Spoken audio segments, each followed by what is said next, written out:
Inloggen of aanmelden? Inloggen. Nee, je bent nog niet ingelogd, dus dan meld je je aan. Dat kan ik zeggen. Oké, gegevens invullen, dat hoef ik niet. Nee, dat Dus ik klik aanmelden. Ja.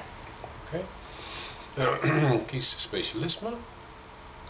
Ik kan er niet op klikken. Oh, wat moet er dan mee? Gewoon naar het volgende scherm gaan. Oh, afspraak bevestigen. Ja. Oké, afspraak Ja, bevestigen. dan kan je op oké drukken. Dan ga je naar het beginsel gaan. Ja. Oké.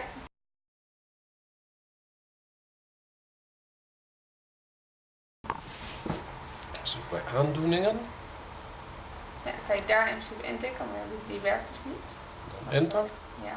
En dan, Epilepsie. Oké. en dan ga je nu terug naar de homepage. Nee, je kan op het logo klikken. Dat is ook echt niet wat zeggen. Die home staat er ook. Ja, maar die werkte niet. Dat is gewoon echt. Oké. Oké, dat was het eigenlijk. Oké.